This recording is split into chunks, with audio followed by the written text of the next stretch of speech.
भगवान के एक मित्र हैं जिनका नाम है सुदामा। सुदामा बचपन के मित्र हैं। शांतिपनी मुनि के आश्रम में जब भगवान कृष्ण पढ़ रहे थे वहीं पर मित्रता हुई सुदामा से। सुदामा मित्रता नहीं बना रहे थे, मित्र नहीं बन रहे थे। बोल रहे थे तो ब्राह्मण ही पंडित हो, तो राजघराने की बेटी हो, मित्र कैसे बनो, मित्रता कैसी निभाएगी। भगवान ने कहा कि मित्र मैं बना रहा हूँ तो मित्रता भी नहीं निभाऊंगा, समय आने पर मैं ही निभाऊंगा, आप चिंता मत करो। दोनों मित्र बने। धीरे धीरे समय व्यतीत हुआ, दोनों अलग अलग हो गए। भगवान श्री कृष्ण द्वारिकापुरी के राजा हो गए और सुदामा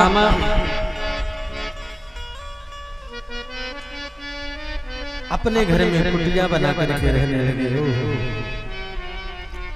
सुदामा की पत्नी का नाम है सुशीला। जैसा नाम है वैसा गुण है।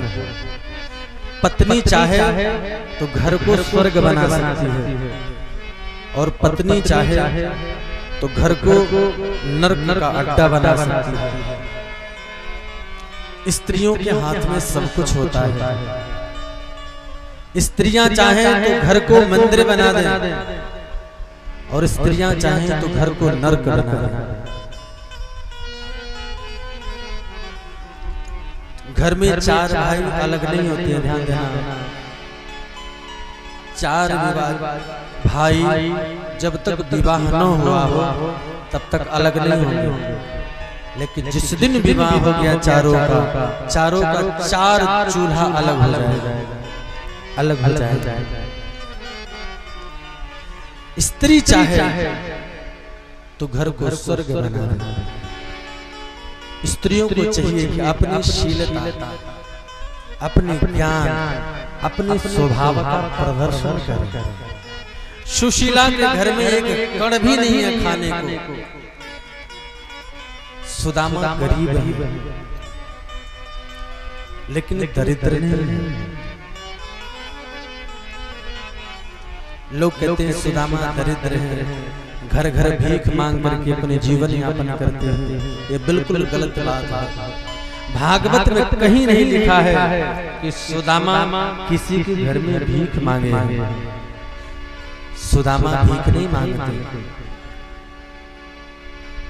सुदामा ब्राह्मण है, गरीब है, पर दरिद्र नहीं है। ब्राह्मण का धर्म दान लेना है, भीख मांगना धर्म नहीं। ब्राह्मण को कभी भीख नहीं मांगना चाहिए, ब्राह्मण को दान लेना चाहिए। ब्राह्मण को गायत्री मंत्र जप करना चाहिए और दान लेना चाहिए, जीवन यापन करना चाहिए, दान देना भी चाहिए। सुदामा कहने का भाव गरीब भले हैं लेकिन दरिद्र। दरिद्र कौन है जानते हो आप? जिसके जीवन में संतोष नहीं है वही दरिद्र है। जब आवे संतोष धन सब धन धूरि समान। जीवन में जब संतोष आ जाए तो सभी धन धूरि के समान हो जाते हैं, मिट्टी के बराबर हो जाते हैं। जीवन में जब संतोष आ जाए जीवन की विडंबना समाप्त हो जाए। सुदामा जी अपने आंगन में अपने कुटिया में बैठ करके कृष्ण कृष्ण कृष्ण कृष्ण करते हैं, लेकिन किसी के घर में भीख नहीं मांगते। सत्संग करते हैं, पूजा करते हैं, भगवान का कीर्तन करते हैं। जो आ जाता है उसी में अपने जीवन यापन कर लेते हैं। जिस दिन नहीं मिलता है एकादशी समझ करके व्रत रख लेते। गांव में खेतों में अनाज लोग काटते हैं, जो जमीन में गिर जाता है सुदामा जा करके बीन करके उसको सुंदर साफ करके और पका करके भोजन करते हैं, लेकिन भीख नहीं मांगते। सुदामा दरिद्र नहीं है। सुदामा के शरीर में वस्त्र नहीं है तो फटे हैं, माथे पर पगड़ी नहीं है, मोटे तो इतने हैं कि एक छोटा बच्चा भी पूरे शरीर की हड्डियां गिन सकता है, लेकिन माथे पर तेज है, ब्रह्म तेज है।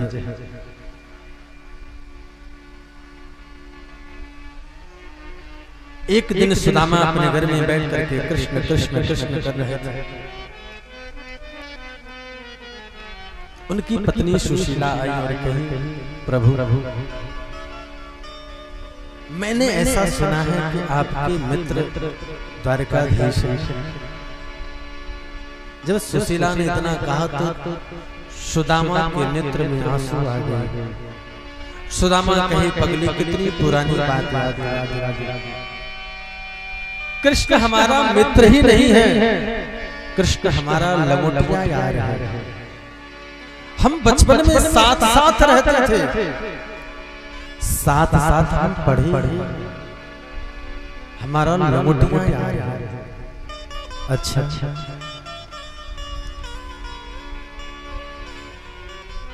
क्या तुम्हें अपने मित्र से मिलने का मन नहीं करता? सुदामा ने कहा कि कृष्ण जैसा मित्र दुनिया में जिसके पास हो, वादवी कौन होगा जो अपने मित्र से मिलना नहीं चाहेगा? देवी मैं भी मिलना चाहता हूं, लेकिन क्या करूं, घर में कुछ है नहीं। और शास्त्र कहता है, ग्रंथ कहता है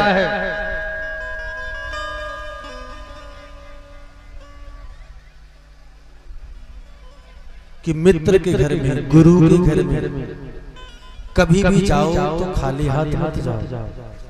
भगवान के घर जाओ तो खाली हाथ मत जाओ। भगवान ने तुम्हें जैसा बनाया है, जैसा दिया है, उतनी सामग्री लेकर के गुरु के आंगन में जाओ, मंदिर के आंगन में जाओ, भगवान को अर्पित करके धन्यवाद कहो। प्रभु आपने मुझे जितना दिया था, मेरे पास जितना सामर्थ्य था, उतना मैं आपको दिया। आपके यहाँ निधानपुर पडरा में इतना बड़ा भव्य यज्ञ हो रहा है। अब श्री महाराज जी की कोई फैक्ट्री थोड़ी चलती है, आप लोगों का ही सहयोग है। इतनी दूर दूर से संत महात्मा आए, यज्ञशाला में संतों का भोजन भंडारा, आज इतनी पब्लिक आई है, सबके लिए भोजन भंडारा की व्यवस्था। श्री महाराज जी के हाथ से हाथ मिलाकर के चलो, जितना हो सके उनके हाथ में जाकर के दान करो। गुरुदेव आपकी बड़ी कृपा हुई कि हमारे गांव में, हमारे निधानपुर पडरा में इतना बड़ा अनुष्ठान कराया, इतना बड़ा मेला लगा दिया। हमारे पास परमात्मा ने जो कुछ दिया है, मैं आपको समर्पित करना चाहता हूँ। मैं व्यास से कह रहा हूँ कि 10 रुपया दोगे ना तो 10 गुना तुम्हें वापस मिलेगा। एक बार धर्म के कार्य में सहयोग देकर के देखो, जीवन बदल जाएगा। सुदामा बोले कि मैं गरीब हूं, कैसे हूं, हमारे पास कुछ है तो नहीं, कैसे जाए?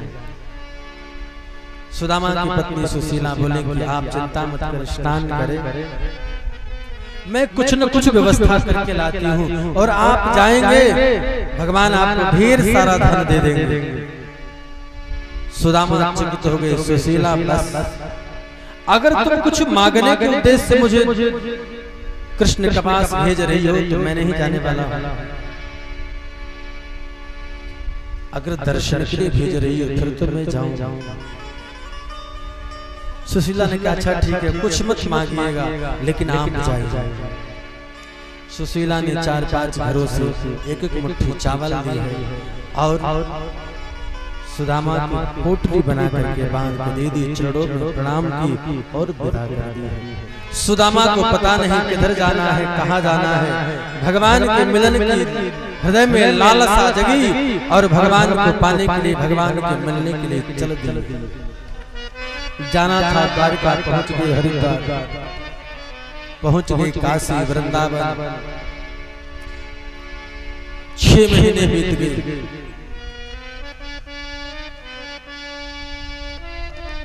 लेकिन मिले नहीं। भटक रहे हैं, सुदामा चल रहे हैं, भगवान से मिलने के लिए चले। मार्ग में नदी आई,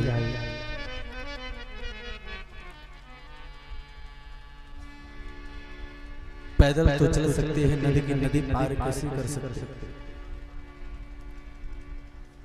मन में सोचा बारी करना, इतने दिनों के बाद अगर मिलने की लालसा मन में जगाई तो इतनी दूर बस गए। तुम्हें बुलाना होगा तो बुलाना, अब सुदामा नहीं चल सकता। और सुदामा नदी के किनारे रेत पर सो गए। तब तक कीवट ने आवाज लगाई, ए भैया, कोई पार होना जाना चाहता है? कौन कौन नदी पार जाना चाहता है? आ जाओ। सुदामा चकित होकर के उठे, भैया मुझे पार करा दो, मुझे जाना है, मुझे जाना है। कन्हैया ने कहा कुछ नहीं, बस कहाँ जा रहे हो बाबा?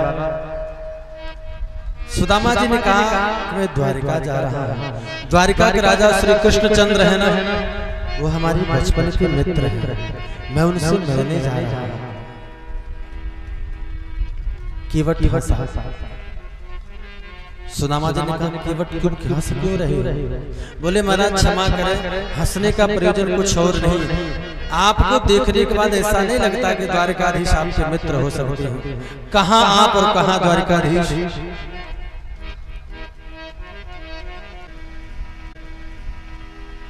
आज भी मेरा सुदामा वैसा ही था, वैसा ही था। बचपन में भी ऐसा था और आज भी ऐसा ही है। नदी पार कराई।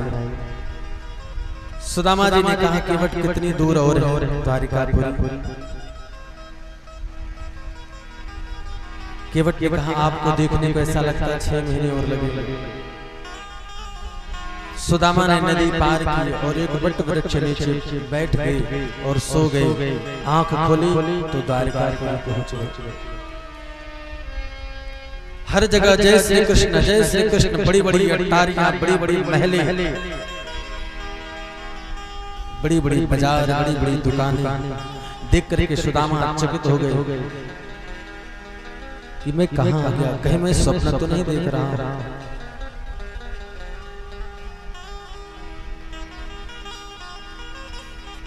लोगों से पूछा भैया किसकी नगरी है, कौन सा जगह है? पता चला ये द्वारिकापुरी है, यहाँ के राजा श्री कृष्णचंद्र है।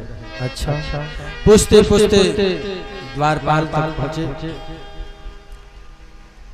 गेट तक पहुंचे। द्वारपाल वालों ने ब्राह्मण की सम्मान किया, चरणों में प्रणाम किया। द्वारपाल, ये भगवान के द्वारपाल है, जय और विजय।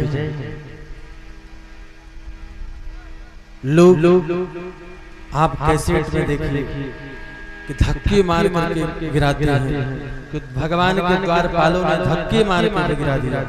ये बिल्कुल गलत है।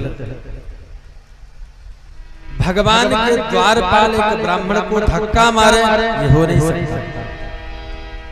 द्वारपाल सुदामा के चरणों में प्रणाम किया। सुदामा जी ने कहा कि द्वारपाल, हम भगवान श्री कृष्ण से मिलना चाहते हैं, वो हमारे बचपन के मित्र हैं। द्वारपालों ने कहा कि ब्राह्मण, हमारे प्रभु के तो आपके जैसे ही मित्र होते हैं, क्योंकि हमारे प्रभु दीन दयालु हैं, दीन के सागर हैं, करुणा निधान हैं। और भगवान श्री कृष्ण का दरबार नगर संत और ब्राह्मण के लिए 24 घंटे खुले होते हैं। मैं चाहूं तो आपको लेकर के अंदर भी जा सकता हूं, हमें दंड नहीं मिलेगा। लेकिन मुझे ऐसा सोचना मिला है कि मध्यकाल का भगवान प्रसाद पाकर के शयन कक्ष में गए हैं। आप मुझे 5 मिनट का वक्त दो और 5 मिनट में पता करके मैं आता हूं, फिर आप अंदर ले चलें।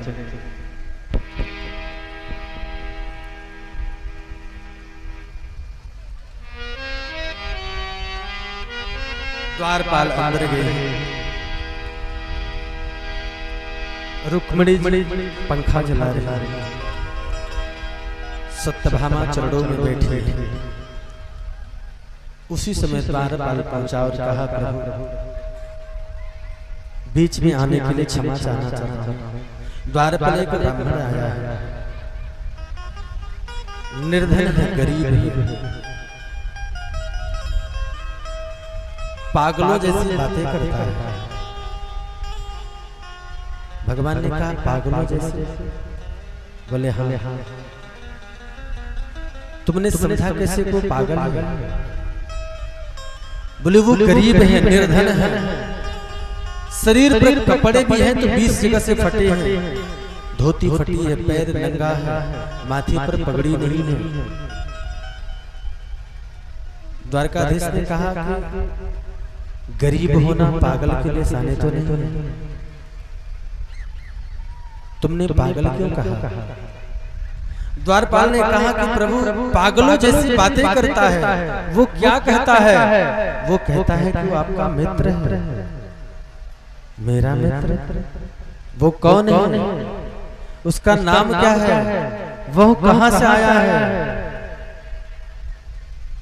द्वारपालों ने कहा, किसी से पगान झगा तन पे प्रभु जान को आहि बसे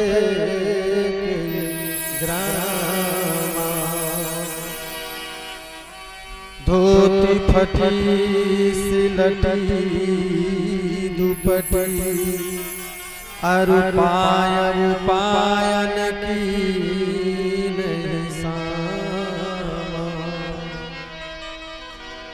द्वार खड़ो तुझ दुर्लभ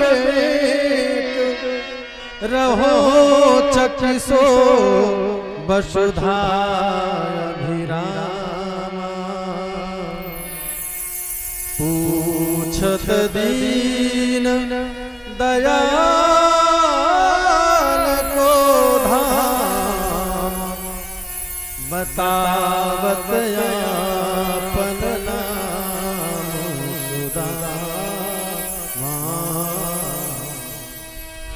शीस पगाना जगतन में प्रभु जाने को आई बस के रामा।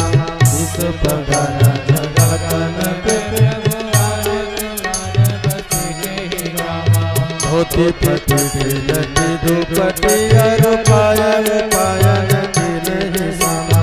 धोती फटी सिलटी दुपटी अरुपाय उपायन की नहीं सामा। द्वार खड़ो तुझ दुर्लभ एक, द्वार खड़ो तुझ दुर्लभ एक, रहो चकिसो वसुधा अभिरामा। पूछत दीन दयाल को धाम बतावत अपन नाम सुदामा। पूछत दीन दयाल को धाम बतावत अपन नाम सुदामा। सुदामा मेरा मित्र सुदामा। भगवान खड़े हो गए कि मेरा मित्र सुदामा आ गया। दौड़ पड़े, भगवान की पीतांबरी कहीं और गई, चरण में पादुका नहीं है। सुदामा सुदामा सुदामा करते हुए दौड़ पड़े। भगवान तक पहुंचने के लिए 7 दरवाजे पार करने पड़ते। भगवान 7 दरवाजों को नंगे पांव मार्ग में जितने लोग मिल रहे हैं दास दासियों से टकराते हुए जा रहे हैं, भान नहीं है। मेरा सुदामा आ गया, सुदामा सुदामा चली जा रहे हैं। लोग चकित हो गए कि द्वारिका में ऐसा कौन सी विभूति आ गया। द्वारकाधीश के दरबार में, द्वारकाधीश के द्वार पर अगर ब्रह्मा भी आ जाए ना तो ब्रह्म भगवान से मिलने के लिए 2 दिन तक प्रतीक्षा करनी पड़ती है। लेकिन ऐसा कौन व्यक्ति आया कि आज भगवान नंगे पांव चलते। भगवान के आने में विलंब हो गया। सुदामा वापस हो रहे। सुदामा का एक मन कह रहा, सुदामा तुम कहां जा रहे हो? तुम्हारा जैसा दरिद्र ब्राह्मण, गरीब ब्राह्मण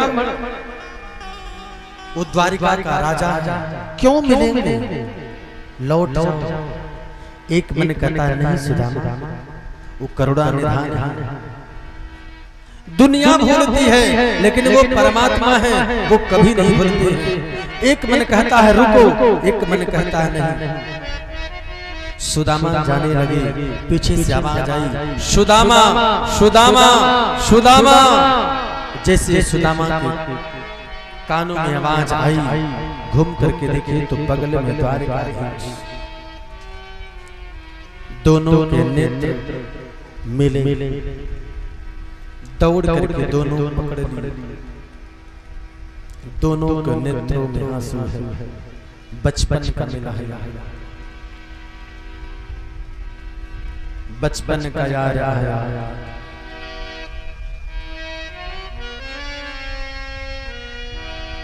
बचपन की यादें नेत्रों में आंसू के द्वारा पता चल रहा है। भगवान श्री कृष्ण गले से गले मिले सुदामा।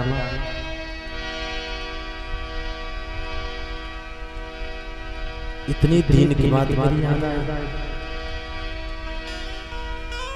तुम जा रहे थे, सुदामा ने कहा हाँ मेरे मित्र तुम्हारे बुलावे में देरी हो गई, मैं सोचा कि तुम क्यों आओगे, इसलिए मैं घूम के जा रहा था।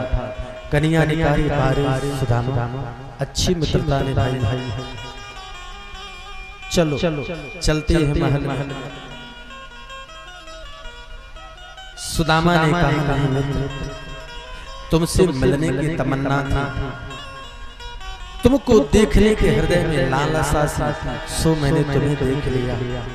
अब हमें भी चाहिए कि तुम्हारे मान सम्मान पर कोई आंच न आए, ऐसा कदम नहीं उठाना चाहिए। कन्हैया ने कहा सुदामा मतलब? सुदामा ने कहा तुमने भरी समाज में मुझे हृदय से लगा लिया, मुझे गले से लगा दिया, दुनिया का सबसे बड़ा आदमी बना दिया। अब मुझे भी तुम्हारे मान सम्मान का ख्याल रखना चाहिए। तुम्हारी पटरानियां होंगी, तुम्हारे मंत्री होंगे, जब तुम मुझे रथ पर बिठा करके ले जाओगे तो लोग क्या कहेंगे कि द्वारकाधीश के मित्र इतना निर्धन गरीब, तुम्हारी प्रतिष्ठा कम हो जाएगी, तुम्हारा अपमान होगा। कन्हैया ने कहा बारे सुदामा तुम्हारे आने से हमारा प्रतिष्ठा कम होगा, हमारे मान सम्मान में कमी आएगी, ये तुमने सोच कैसे लिया? अरे तुम्हारे आने से हमारी द्वारका कड़कड़ पवित्र हो जाएगी, तुम्हारे आने से हमारी प्रशंसा में और वृद्धि होगी, हमारे मान सम्मान में और वृद्धि होगी। और तुमने सोच कैसे लिया कि मैं तुम्हें यहाँ से जाने दूंगा? और भगवान ने एक दिव्य रथ मंगाया, उस रथ पर बिठा करके सुदामा को लेकर के अंतःकरण में गए हैं। स्वर्ण जटित सिंहासन पर बिठाया और चरणों में बैठ करके चरणों को धोना प्रारंभ। रुक्मिणी जी परात में थाल पानी लाई है धोने के लिए, लेकिन भगवान श्री कृष्ण अपने मित्र सुदामा के पांव की तरफ देखे, पांव में विवाहियां फटी हैं, हजारों कांटे लगे हैं, रक्त बह रहा है। सुदामा की इस दशा को देख करके करुणानिधान रूप कि देखे सुदामा की दीन दशा, करुणा करके करुणा रोए। देखी सुदामा की दीन दशा, करुणा करके करुणा रोए। देखी सुदामा की दीन दशा, करुणा करके करुणा रोए। पानी परात को हाथ छुओ नहीं, पानी परात को हाथ छुओ नहीं, नैनन के जल से पग धोए।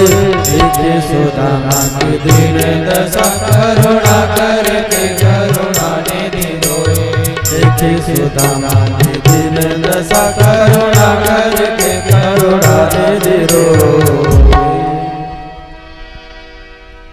भगवान श्री कृष्ण ने परात के पानी को छुआ तो कभी अपने नेत्रों को आंसू से धोए। अब थोड़ी सी विचार करना, क्या ये मान, ये सम्मान एक दरिद्र ब्राह्मण का है? एक दरिद्र ब्राह्मण का नहीं है मेरे भाई, ये त्याग का सम्मान है।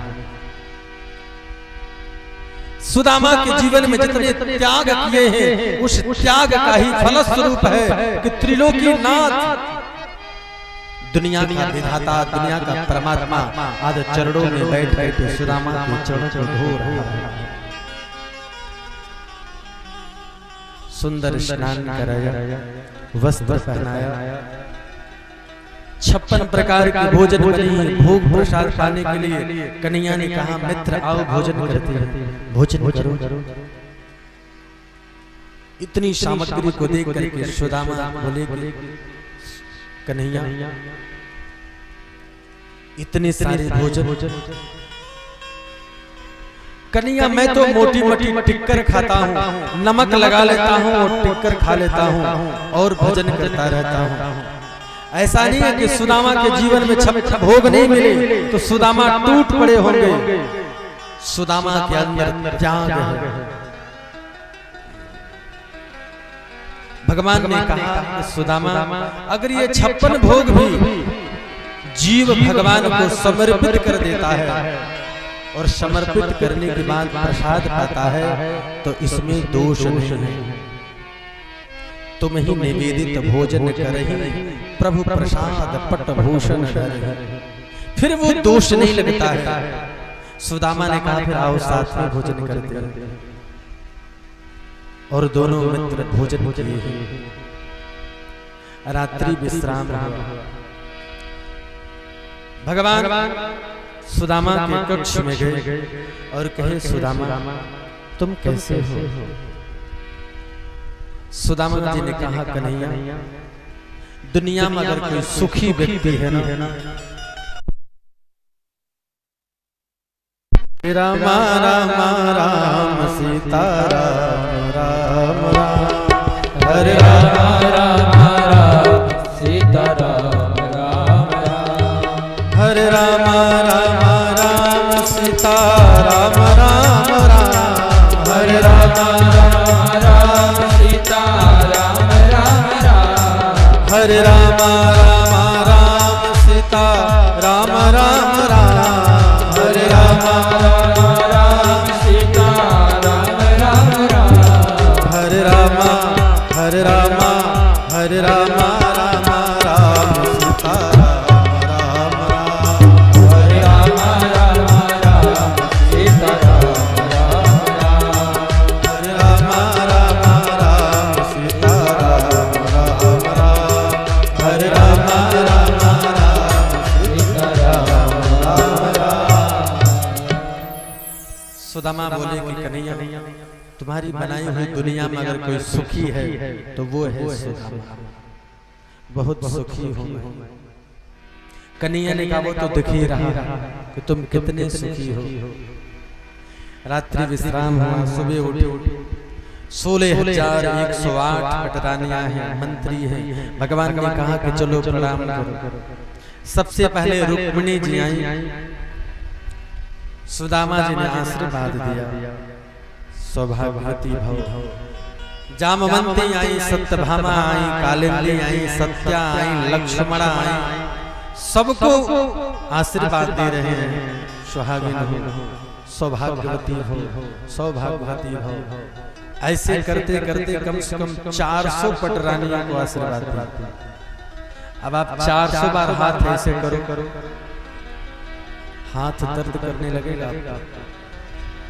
सुदामा जी ऐसे व्रत, सुदामा ने कन्हैया को बुलाया, कन्हैया इधर आओ। बोले हाँ बताओ। बोले ऐसे कान में कहना क्या? ये सब अपने ही? बोले हाँ सब अपने ही। कितने हैं? बोले अभी कहाँ, अभी तो बहुत है, 16,108। सुदामा ने कहा अच्छी बात है, लेकिन लाला एक बात कहूं, तुम तो जानते हो बुढ़ापा आ गया, शरीर में ताकत नहीं है, और इतनी आशीर्वाद देने में तो 1 सप्ताह लग जाएगा, और मेरे हाथ भी दर्द होने लगे। ऐसा करो ना, इन 16,108 पटरानियों के लिए तुम स्वयं मुझे दंडवत कर लो, तुम प्रणाम कर लो, और मैं तुम्हें आशीर्वाद दे देता हूँ, सबको आशीर्वाद लग जाएगा। और भगवान ने सुदामा के चरणों में प्रणाम किया। बातें चीतें होने लगी। कन्हैया ने कहा कि सुदामा, तुम बचपन में ऐसे थे, हम लोग चिढ़ाते थे कि तुम शादी करोगे नहीं करोगे, ब्याह करोगे कि नहीं करोगे। तुम कहा करते थे कि मैं तो ब्याह नहीं करने वाला हूँ, मैं तो विरक्त साधु बनूंगा, संत बनूंगा। ब्याह हुआ, कोई ऐसी स्त्री मिली? सुदामा ने कहा कन्हैया, मन तो नहीं था, लेकिन माता पिता ने जबरदस्ती करा दी। तुम्हारी भाभी का नाम सुशीला है। अच्छा, बड़ी बेईमान, मतलब शादी की और बुलाया तक नहीं, अपने मित्र को भूल गए। सुदामा जोर से बारी कन्हैया, मैं तो अपने जीवन में 1 विवाह किया, शायद भूल गए हो। तुमने तो शादियों की लाइन लगा दी, 16,108 विवाह किए, इसमें से 1 विवाह में भी याद नहीं आया। कन्हैया ने कहा मेरा विवाह कुछ ऐसे ही हुआ, शाम को 4 बजे पता भी नहीं था कि विवाह होना है, और शाम को 8 बजे घर में बहुरानी आ गई। बोले बाद में धूमधाम से तो हुआ। बोले हाँ वो तो हुआ। तो बोलो कंजूस में निकला कि तुम बातें निकली। रात भर कन्हैया ने पूछा कि मेरे मित्र सुदामा, तुम कैसे हो, तुम्हारे घर में किसी चीज की कमी तो नहीं है? लेकिन सुदामा ने एक बार नहीं कहा। एक पोटली लिए, पोटली छिपा रखी है, कितनी बड़ी बड़ी पटरानियां हैं, मंत्री हैं, महामंत्री हैं। कन्हैया ने चोरी से छिपके से छीन करके और एक मुट्ठी चावल खाए तो मानो स्वर्ग की संपदा सुदामा के भाग्य में लिखी। दूसरी मुट्ठी खाते ही पृथ्वी की सारी संपदा भगवान सुदामा के भाग्य में लिख दी। तीसरी मुट्ठी खाने वाले थे, वैकुंठ देने वाले लक्ष्मी जी आ गए। रुक्मिणी जी रुक जाओ, सारा प्रसाद खाओ।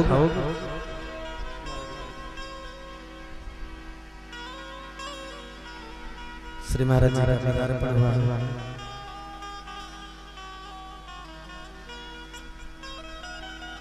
वैकुंठ देने की मारी लक्ष्मी जी रुक,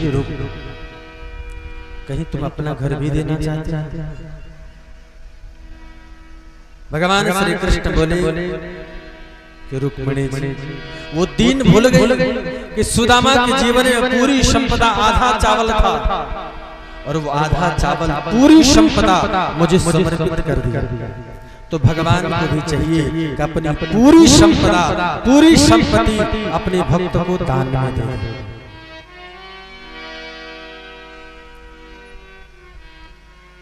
भूल गए पृथ्वी और स्वर्ग की संपदा भगवान कृष्ण सुदामा के भाग्य में दी। सुदामा को पता भी नहीं लगने दिए कि उनको क्या मिला क्या नहीं मिला। सुदामा पुनः वापस आए हैं और देखिए जहाँ की कुटिया है ना, वहाँ महल बना हुआ, दास दासी लगी हुई है। लोगों से पूछा भैया यहाँ सुदामा नाम की कुटिया थी। एक ब्राह्मण सुदामा उसका कुटिया था, क्या हुआ? बोले वो तो द्वारकाधीश के मिलने गए हैं। अच्छा, सुदामा जी सोचो सुदामा तो नहीं गया था मिलने के लिए। बोले शायद कोई और गया होगा मिलने। बोले उस सुदामा की पत्नी का नाम सुशीला था, वो कहाँ? उनसे मिला दो। सुशीला जी आई, लक्ष्मी जी की ऐसी करुणा हुई कि सुशीला जी को सौंदर्य में लगा है। सुशीला अपने पति के चरणों में प्रणाम की है। सुदामा बोले सुशीला क्या हुआ? बोली द्वारकाधीश की कृपा हो गई, उनकी करुणा हो गई। भगवान से लगे रहो, लगे रहो। आज नहीं तो कल उनकी कृपा जरूर हो, उनकी करुणा जरूर हो। भगवान यहाँ दे रहे अंधेर नहीं।